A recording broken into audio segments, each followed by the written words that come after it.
Welcome again to Trade Setup in the Morning Jumpstart for the 13th of September. Okay, another interesting night. We had some more comments. Seems like everyone wants to say something. More comments from another Reserve Bank official, and that pushed the markets, bounced them quite hard in the US. We had the SPY futures closed up 79 points. The S&P futures closed up 36 points. The FTSE continued with their move lower from Friday night, down 73.5 points. The DAX was pretty much the same, closed down 145 points. Gold was down $3.40. Oil finished up slightly, up 18 cents. The CRB index finished up 0.41 of a point, and the Aussie is currently around the 75.65 mark. Okay, looking at the ASX daily chart here, we are at interesting levels down there. We have reached our extension zone of that, so it's 52.20 to 40. We did test through that yesterday, and it'd be interesting to see if we do hold up above this support line that can continue that daily trend up. I think we are well into oversold territory, so there's a good chance that we could consolidate it slightly and then punch higher. But we'll see how that plays out. We've got the 30-minute chart here. We'll drill down to that same support zone there, that 52.20 to 40 mark.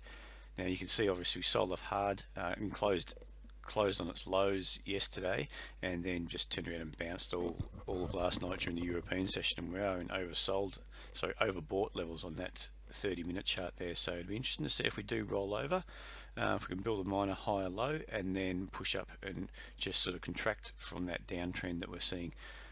We could potentially be looking up to back up towards 53 and higher, but really that trend still holds until we see that higher low build, or we see a punch through. Then we want to see that higher low build and then push back up.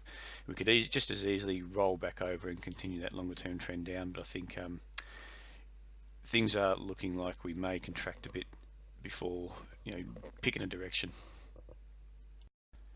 Okay, let's take a look at the 4-hourly chart here on the Aussie dollar. Now we did sell off into that 7,500 level.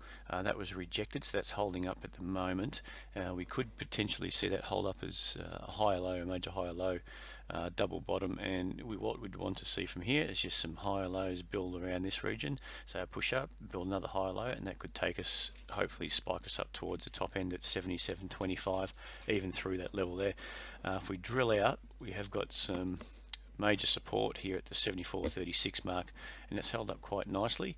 So if we can follow that trend up, we've got the higher low here.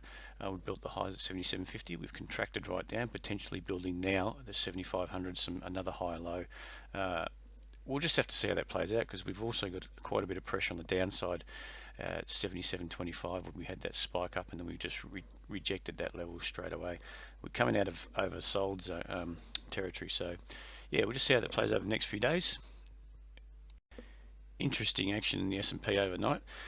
We can see the market's been stuck between that 21.94 resistance and 21.52 support. It's been bouncing around, consolidating in that zone, and then Friday night we dropped pretty hard below that 21.52 support. We smashed through that and pretty much held up at the 21.17 mark, which that was rejected last night, and the market did bounce overnight.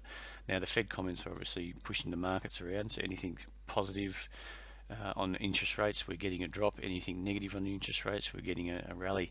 So we'll see how that plays out the next few days. If there's more comments, and that market gets bounced around a bit. But really, that support zone at 21.17, we're looking for that to hold.